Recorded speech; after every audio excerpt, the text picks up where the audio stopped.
산상수훈은 보편적인 윤리냐 이게 특수한 윤리냐 이걸로 이렇게 나눠져 있어요. 그러니까 이게 과연 일반 사람들이 다 지킬 수 있는 윤리냐 이거죠. 어떤 사람들은 이건 특수한 윤리다라고 그렇게 이야기를 해요. 산상설교가 기독교의 그 윤리를 말해주는 아니면 예수님의 정신을 잘 말해주는 가장 중요한 내용임에는 분명합니다. 간디가 영국 유학 시절에 영국은 기독교 국가잖아요. 그러니까 누가 옆에서 성경을 한번 읽어보라고 이렇게 권유를 했대요. 그래서 성경을 한번 읽기 시작했대. 창세기부터. 그랬더니 구약은 너무 재미가 없더래요. 그런데 이제 그 사람 성경 읽었니? 그럴 때 읽었다는 말을 하기 위해서 지겹고 잠이 옴에도 불구하고 계속 읽었대요. 읽다가 신약으로 넘어오면서 이 산상수훈을 읽으면서 와 성경이 이렇게 좋은 내용도 있구나 그러면서 빠져 들어갔답니다. 특별히 그 자기 자서전에 나오는데 악한 자를 대적하지 말고 오른뺨을 대면 왼뺨도 돌려대고 겉옷을 가지지 않은 자는 속옷도 주라고 하는 이 구절에서 큰 기쁨을 얻었대요.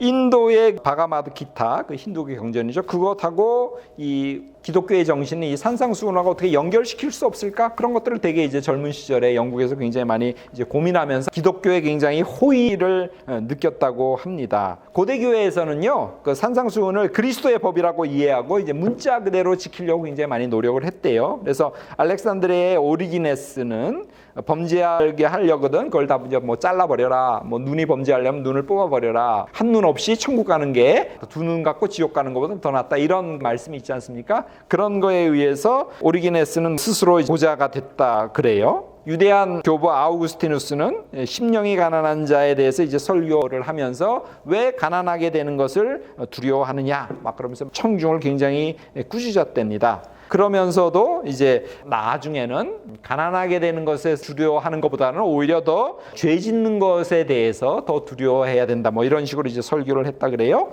그리고 사막에 들어가서 영성 생활을 하면서 극빈 그리고 청렴한 생활을 했던 그 은수저들이 수도사들이 있죠. 3세기에 이집트의 사막에 들어갔던 안토니우스 이런 사람들이 되게 이제 유명하죠. 어떻게 보면 몸소 산상수훈의 정신을 실천한 그런 분이라고 볼 수도 있습니다. 중세 로마 카톨릭은요, 산상수훈을 제자들을 보시며 이르시되 이러면서 이제 시작되거든요. 그래서 이거는 제자들에게 준 콘실리아다. 그러니까 권고다. 제자들에게 준 거다. 일반 사람들에게 준 것이 아니다. 일반 사람들에게 준 훈계가 아니다라고 이렇게 봤어요.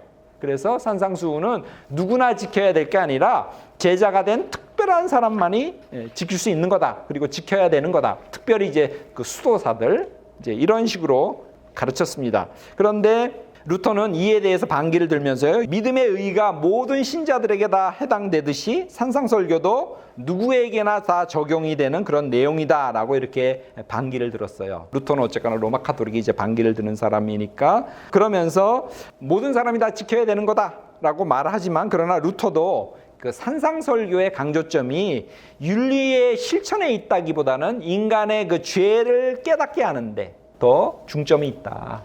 이거를 읽고 나는 죄인이구나. 이걸 이제 깨닫게 하는데 어떤 산상수훈의 주요 역할이 있다고 이렇게 봤죠. 그러니까 약간은 좀 뒤로 후퇴한 거죠. 그죠? 무조건 지키라가 아니라 이걸 읽으면 우리가 죄인임을 알게 된다. 나의 죄됨을 고발하는 그런 도구라고 봤답니다. 그럼에도 불구하고 루터는 산상수훈의 그 고발하는 기능 외에도 그 축복하는 기능, 복되다 뭐 이런 게 있잖아요. 그죠? 축복하는 기능이 있음을 루터는 인정을 합니다. 19세기의 그 종교사회주의자 레오나르트 라가츠는 산상설교에 담겨있는 사회적인 그 메시지에 주목하면서 산상설교를 세계혁명을 위한 뭐 메시지다. 그러니까 아마 기독교 사회주의 쪽에서 뭐 이런 식으로 산상설교를 평가를 했습니다. 보네포도 나를 따르라라고 하는 책을 썼잖아요. 거기 부제가 그리스도의 제자직이거든요. 거기서 실제로 주님을 따르는 것. 그래서 산상설교를 따르고 지키는 것을 굉장히 강조합니다. 한 편지, 36년에 쓴 편지에서 이런 고백을 합니다. 나는 길들여지지 않은 야생마처럼 내 자신의 주인 노릇을 하고 있었다. 이로부터 나를 해방시킨 것은 성서, 특별히 산상설교였다. 이런 고백을 편지에 하고 있습니다. 그래서 값싼 은혜, 그 다음에 값비싼 은혜 이런 얘기를 하지 않습니까? 산상수훈의 그 중요함, 그리고 모든 것을 버리고 따르라고 하는 그 따름의 중요함을 얘기하면서 산상수훈이 굉장히 의미가 있고 또 실제로 신자라면 다 지켜야 하는 그러한 내용이다 이렇게 봤어요. 러시아의 대문호 톨스토이도 산상설교를 기독교 복음의 핵심이라고 봤고요. 마틴 루터 킹도 산상수훈을 굉장히 높이 평가했습니다. 그런데 아까 카톨릭 얘기를 했죠, 그죠? 이건 특수한 사람들에게 준 것이고 보통 사람들이 지킬 수 있는 그런 권고는 아니다라고 얘기를 했죠. 그런 부류에서 산상설교를 해석하는 입장도 계속 있습니다. 예를 들면 20세기 독일의 유명한 사회학자 막스 베버는요, 전부가 아니면 전무, all 아니면 nothing, 이것을 요구하는 산상수훈을 이 사람은 절대윤리다라고 이렇게 평가를 했고요. 그리고 이 내용은 모든 사람에게 성인처럼 살기를 요구하는 그런 윤리라고 이렇게 했습니다. 그래서 당연히 해야 될 바를 행하는 그런 신념에 따른 윤리, 독일어로는 게진융스에틱이라고 했는데 그 신념에 따른 윤리가 바로 산상수훈이다. 그런데 결과에 신경을 써야 되는 책임윤리하고 신념에 따른 윤리인 그 게진융스 에틱하고는 다르다. 그래서 산상설교의 윤리를 현실 정치에서 적용하기란 이건 어렵다. 이렇게 얘기를 했습니다. 약간 이제 산상설교하고 거리를 두는 것입니다. 미국의 신학자 라인홀드 리버도요, 사랑의 보편주의를 말하고 있는데 그러나 이것이 사회의 정치 속에서는 이러한 윤리를 행할 수 없다.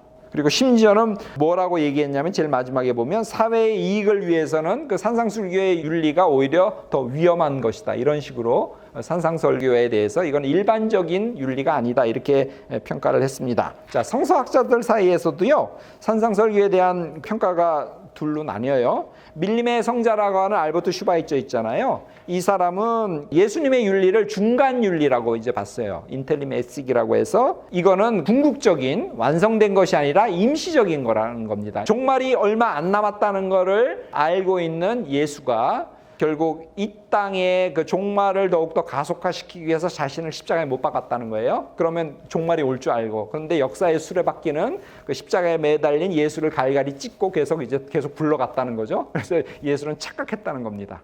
그래서 이 중간 윤리는 임시적인 윤리고요, 임박한 종말을 전제한 윤리이기 때문에 지금 임박한 종말이 오지 않고 있지 않습니까? 그렇기 때문에 이런 윤리를 지금 일반 신자들이 지키면서 살기는 이제 불가능하다라고 이렇게 슈바이처는 봤어요. 중간 윤리라는 그런 걸로 라벨을 붙임으로써 이것은 보편적인 윤리가 아니다라고 이렇게 봤죠. C.H. 다트는 여기에 비해서 그 실현된 종말론이라는 주장을 펴면서 하나님께서 승리하시는 종말론적인 현상이 예수님을 통해서 일어나고 있다고 보고요. 그렇기 때문에 예수가 제시하는 그 윤리는 실현된 하나님 나라 안에서 그를 따르는 자들이 당연히 지켜야 될 윤리다. 이것을 행해야 된다고 C.H. 다트는 그 실현된 종말론이라는 자기 전체적인 개념 속에서 행해야 되는 윤리라고 이렇게 봤고요. 빈디시는 예수님의 사상이 종말론과 지혜의 가르침, 그것이 가장 핵심적인 두 요소라고 보고요. 그분은 하나님에 의해서 보냄을 받은 교사이자 동시에 예언자였고, 그리고 예수님의 산상수훈을 포함한 계명은 종말론적인 나라를 위한 규례로서 천국에 들어가기 위해서 지켜야 되는 것이다. 이 사람은 이제 지켜야 되는 것으로 봤고요. 헤르만 같은 사람은 막스 베버처럼 이것은 마음 자세로서의 윤리다. 자세를 너의 지금 태도가 뭐냐를 보려는 그런 윤리이지 이것이 이제 실제로 사회 속에서 이렇게 행하라는 그런 윤리는 아니다라고 하면서 실현 가능한 것은 아니다라고 보고 있습니다. 마음 자세로서의 윤리. 그리고 하이니 홀츠만 같은 사람도 마음 자세로서의 어떤 윤리, 그러니까 그런 마음을 가진 자들이 천국에 들어간다 이거지, 실제로 이제 그렇게 행해야지만 천국에 들어간다는 것은 아니란 그런 뜻이죠. 자, 크게 보면 행할 수 있다? 아니다. 이건 마음 자세로서의 윤리고 그런 태도를 가지는 것이 중요하다라고 이렇게 보는 두 입장을 지금 정리를 했고요. 산상수훈에 나타난 대상을 잠깐 보면요, 마태복음과 누가의 복음이 있잖아요. 누가는 형지설교고 마태는 이제 산상수훈인데, 누가의 본문에 이렇게 보면 분명히 제자로 한정하고 있어요. 제자에게 말씀하셨다 이렇게 한정하고 있는데, 마태의 본문은 조금 모호해요. 무리를 보시고 산에 올라가시니 제자들이 나오니라. 그리고 제자들한테 이제 얘기하는 거예요. 그럼 이제 무리하고 제자하고 이게 구분이 어떻게 되는지에 대한, 그래서 과연 제자한테 했는지 아니면 그 무리를 염두에 두고 했는지가 마태는 조금 모호해요. 그리고 마태복음 4장 제일 뒷부분에 보면 많은 무리가 계속 예수님을 따르는 것을 전제로 하면서 5장에서 산 위에 올라가서 제자들한테 얘기하거든요. 그런 점에서 그 제자들 뒤에는 많은 무리들이 지금 있는 것이 아닌가라는 추정을 조심스럽게 하게 만듭니다. 그리고 그 제자로서 한정하고 있는 그 누가의 본문에도 보면요, 그 뒷부분에 24절에서 26절에 보면 화를 아니면 복을 선언하거든요. 그럴 때 그 내용을 보면 꼭 제자들한테 한 말은 아니에요. 굉장히 일반적인 사람들한테 한 말씀 같은 그런 느낌을 줘요. 그리고 7장 1절에 설교를 다 마친 후에 누가복음에서 예수께서 모든 말씀을 백성들에게 들려주시기를 마친 후에라는 표현도 나와요. 누가복음에서도. 그렇기 때문에 누가복음의 본문은 제자들에게만 한정된 것 같지만 그러나 7장 1절 같은 데를 읽어보면 제자들 플러스 또 더 많은 무리들과 청중들이 있지 않았나. 그리고 누가복음 6장 17절에 보면 평지에 서시니 그 제자의 많은 무리와 유대 사방과 예루살렘과 두로와 시돈 해안으로부터 온 많은 백성도 있었더라. 이런 표현도 나오거든요. 그렇기 때문에 누가의 평지설교의 본문은 그 본문 자체로 보면 구체적으로는 제자들한테 말한 것 같지만 7장 1절이라든가 그리고 좀 전에 말씀드렸던 6장 17절인가 이런 데 보면 많은 무리들, 백성들이 있었다는 걸 간접적으로 지금 말하고 있다고 이렇게 보고요. 그렇기 때문에 이 두 복음서 모두 제자들에게만 한 설교는 아니지 않냐. 그러니까 로마 카톨릭에서 말하듯이 이거는 특별한 따르는 수사들이나 이런 사람들에게만 했다는 것은 조금 좀 문제가 있고요.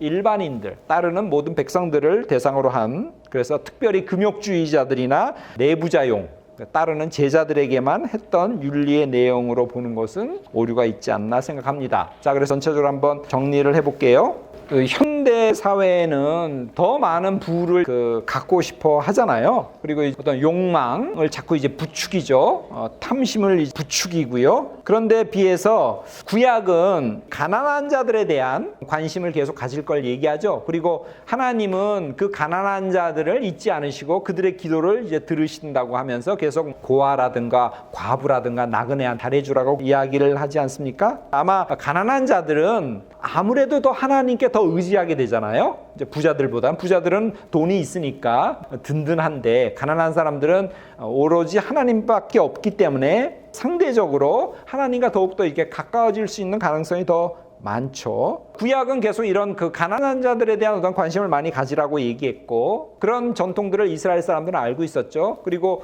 이스라엘의 역사 속에서 자신들이 점점 어려워지잖아요. 그리고 바벨론의 포로로 끌려가고 하면서 자기들이 정말로 힘들고 어려움에 처해 있고 약자라는 사실을 통렬하게 깨닫죠. 그러면서 하나님께서는 우리의 기도를 들으신다. 마치 가난한 사람들을 보호하고 배려하고 그들을 존중해 주라고 하는 그 하나님이 이 불쌍한 이스라엘 백성 우리들의 기도를 들으실 거다. 우리들과 함께 할 거다라고 하는 그런 믿음이 점점 커지면서요. 이스라엘 사람들은 자신들을 영적으로 가난한 자라고 이렇게 이해하기 시작해요. 가난을 이제 종교적으로 이해했죠. 아마 마태복음에 나오는 그 심령이 가난한 자라는 이런 표현은 이러한 이스라엘의 전통과 연결된 그런 표현이라고 이렇게 볼 수 있어요. 우리가 착각하지 말아야 될 건 누가복음이 가난에 대한 약자라든가 소수자라든가 특별히 이제 그 빈자에 대한 관심이 굉장히 많잖아요. 근데 가난 자체를 찬양하지는 않아요. 가난한 자에 대해서 배려하고 신경을 쓰고 그들을 이제 챙겨주라고 얘기하지 가난이 복이다라고 이렇게 얘기하지는 않다는 것. 가난을 이상화하지는 않아요.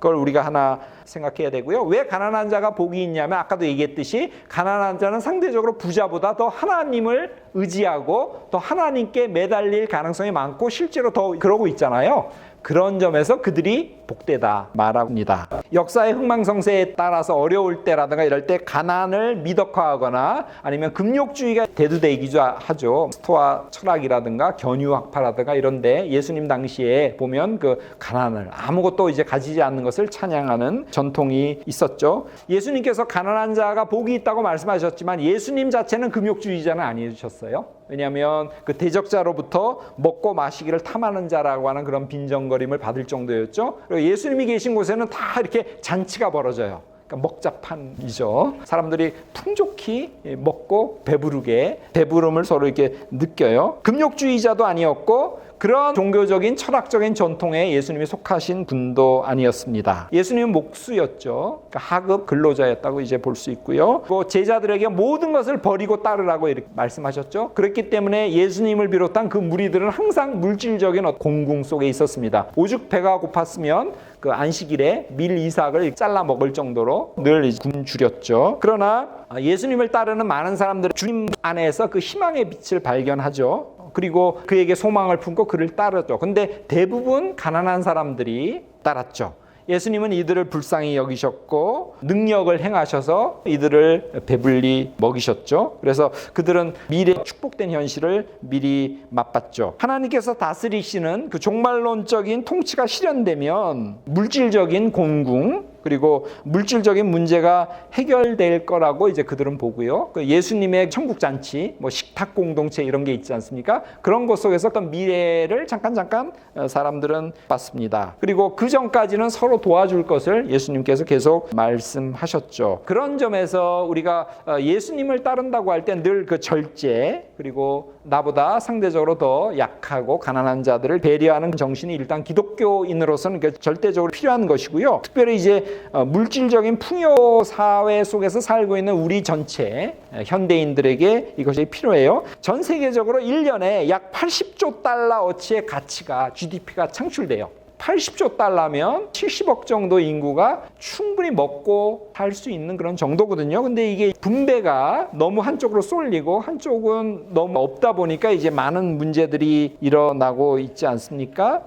자, 이런 점에서 오늘날은 절대적인 가난보다는 이제 상대적인 가난 이것이 이제 많이 문제가 되고 있죠. 이런 상황에서 가난한 자들이라고 할 때 이제 푸토코이 진짜로 가난한 자들이거든요. 그 헬라어가 때 가난한 자들이 복이 있다고 하는 이 산상설교의 이 말씀은 우리를 포함해서 많은 사람들을 불편하게 만들어요. 가난한 자들이 복이 있다. 어떤 절대적인 가난에서 나를 비교해 보면 상대적으로 나는 가진 게 많지 않습니까? 이 산상설교는 특별한 사람에게만 적용되는 그런 윤리가 아니고 보편적으로 예수님을 따르는 모든 사람들에게 이제 적용되는 윤리라고 이렇게 볼 때 이 말씀은 결국 나에게도 그 해당되는 그런 말씀이시거든요. 우리가 역사적인 예수가 어떤 분이신가를 볼 때 그리고 그분의 어떤 정치적인 경제적인 그 측면에서의 그 삶의 행적들을 볼 때 그분의 메시지 속에는 굉장히 과격한 그런 내용들이 굉장히 많아요. 나는 이 땅에 평화를 준 게 아니라 불을 지르러 왔다 이렇게 말씀하시지 않습니까?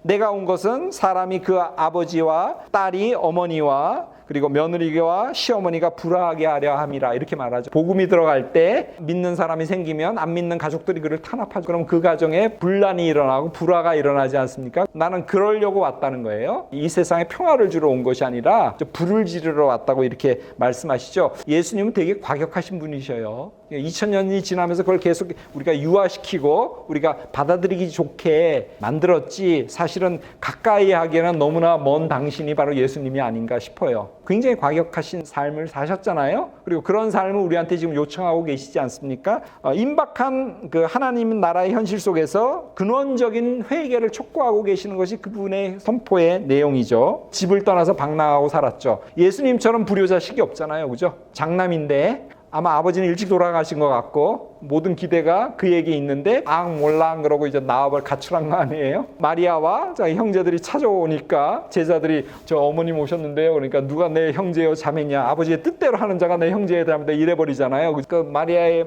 가슴에 이게 대못을 박는 그런 그리고 제일 불효가 뭐예요? 부모보다 먼저 죽는 거잖아요. 마리아가 젊은 33살이면 젊은 거 아니에요? 그 시체를 얼싸안고 이제 통곡하게 만들었지 않습니까? 어떻게 보면 이제 가장 불효자죠. 인간적인 눈으로 볼 때는 예수님의 메시지는 굉장히 그리고 그의 삶도 굉장히 이제 급진적이었죠. 지극히 작은 자에게 한 게 바로 나에게 한 것이다. 이렇게 말씀하시지 않습니까? 그러면서 주위에 있는 그 지극히 작은 자가 얼마나 소중하고 중요한지 그들을 사랑하는 것이 결국 예수 그리스도를 사랑하는 것이라고 말씀하시죠. 그리고 그런 말씀의 사람들은 어떤 권위를 느끼고 저자가 누구길래 저런 말을 하느냐 그러면서 깜짝깜짝 놀라죠. 마태복음 6장 30절에 보면 먼저 그의 나라와 그의 의를 구하라 이렇게 말씀하시죠. 기독교 윤리학자인 울리히 두크로는 이렇게 해석합니다. 가난한 자들은 걱정할 필요가 없다. 왜냐하면 하나님 나라와 형제 자매적으로 나누는 그 정의가 실현될 때 그들에게는 어떤 부족함도 없기 때문이다. 그들에게 먹을 것, 마시는 것, 그리고 여타의 모든 것이 채워지고 주어지기 때문이다. 이렇게 이제 해석을 했어요. 과연 이러한 해석이 현실적으로 얼마나 큰 파워가 있는지, 그리고 얼마나 설득력이 있는지 우리 한번 생각해 봐야 될 것 같아요. 그냥 책상에서 학자가 그냥 쓴 글인지 실제로 이런 것이 정말로 파워풀하게 사람들의 마음속에서 울리고 있는지. 게하르트 로핑크는 산상설교는 누구에게 라고, 이게 누구에게 준 말씀이냐라고 이제 책을 꽤 오래전에 썼어요. 책을 통해서 어떠한 철저성을 갖고 있는지, 그리고 이 말씀이 누구에게 적용되는지, 그리고 산상설교가 바라고 있는 대조사회가 무엇인지를 이렇게 말했습니다. 이 사람은 뭐라고 결론을 내렸냐면, 산상설교는 예수님이 대조사회를 만들자, 현 로마 사회 아니면 로마의 지배를 받는 유대 그 식민지라고 하는 그런 사회, 정치 경제적인 사회가 아니라 하나님이 다스리는, 하나님의 정의가 이루어진 전혀 다른 대안적인 사회를 만들자, 어떤 대안적인 종교적인 사회를 만들자라고 외치면서 나온 어떤 프로그램의 요강이라는 거죠. 그래서 대조사회라는 말을 썼습니다. 그는 산상설교를 연구하면서 이제 이런 결론을 내렸어요. 토라는 하나님 백성의 사회 질서를 말했듯이 산상설교는 테말론적, 이거 이제 카톨릭에서 번역해서 이렇습니다. 종말론적이죠. 그러니까 종말론적으로 해석된 그 시내산의 토라라는 거예요. 마태가 이렇게 얘기했으니까. 그러면서 산상설교는 시내산 토라의 종말론적인 새로운 전개다. 그래서 산상설교는 필연적으로 법과 사회 질서를 청취자들에게 의무로 요구하고 있다는 겁니다. 이런 식으로 살라는 거죠. 대조적인 대안사회 속에서 새로운 토라의 법은 이것이다라고 하고, 너희들은 나를 따르려면 이것을 지켜야 된다고 이렇게 지금 요구하고 있다는 것입니다. 이 토라는 신약의 하나님의 백성을 사회로, 사회 구성원으로 만든다는 것이죠. 산상설교는 종말론적으로 해석된 일종의 그 시내산 토라, 시내산 율법이라는 거예요. 그리고 옛 토라가 이스라엘 백성을 만들었듯이 이 새로운 계명, 그 산상설교로 대표되는 이 계명은 새로운 대조사회, 새로운 하나님의 나라를 희망하고 그 나라를 이 땅에서 시작됐다고 믿는 자들이 새로 만든 새로운 사회, 새로운 대조사회를 좀 요청하고 있다. 그런 사회를 같이 만들어 가자고 사람들에게 이제 요청한다는 거죠. 특별히 마태는 산상설교를 따르는 그 백성들이 세상과 다른 사회 집단을 이루어야 된다고 이렇게 주장하고 있고요. 그리고 이를 사람들에게 요구하고 있고 이를 성취할 것을 촉구하고 있다고 게하르트 로핑크스는 그렇게 봤습니다. 그에 따르면 산상설교는 신앙의 본질상 대조사회를 요구하는 그 요청으로 받아들여야 되고요. 그 속에서 이제 더 나은 의, 너희의 의가 바리새인과 서기관보다 더 낫지 않으면 안 된다고 이렇게 얘기하죠. 그리고 아버지가 온전한 것처럼 너희도 온전하라. 더 나은 의를 요구하고요. 또 온전함을 요구하는 그런 윤리를 우리에게 말씀하시고 이제 촉구한다고 이렇게 봅니다. 그래서 게하르트 로핑크스의 이 해석이 얼마나 옳은지는 모르겠지만, 우리가 산상설교는 영원히 우리가 주님 앞에서 겸허히 서서 그분의 음성을 듣고 그분의 제자가 되기를 원하는 사람들 누구에게나, 우리를 포함한 신앙인 누구에게나 큰 도전을 주는 그런 말씀이 될 것이고, 그런 말씀으로 영원히 존재할 것입니다. 그거는 지금 경쟁과 탐욕과 이기심을 부추기고 있는 이 물질 문명 사회, 이 사회에서 어떻게 벗어날 수 있는가가 문제예요. 우리가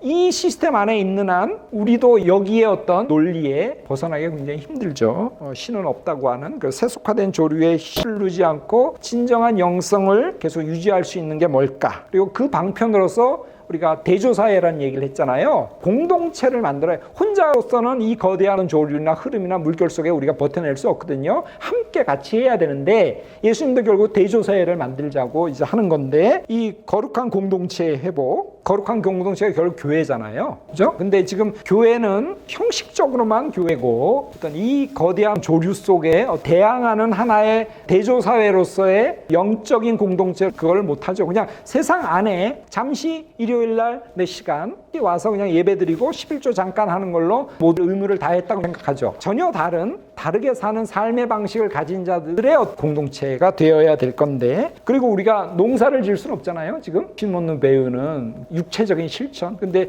이제 뭐 다 기계가 하기 때문에 우리가 육체적인 실천을 할 수는 없지 않습니까? 도시에서 살고 있잖아요. 이 도시 속에서 어떻게 건강한 신체와 그리고 정신과 뭐 지적인 것과 이런 것들이 이렇게 통합된 한 건강한 인간으로서 우리가 살 수 있을지, 그 속에서 우리가 어떤 교회가 되어야 되고 교회의 역할은 뭔지, 이런 것들을 한번 생각해 보는 계기가 되었으면 좋겠습니다.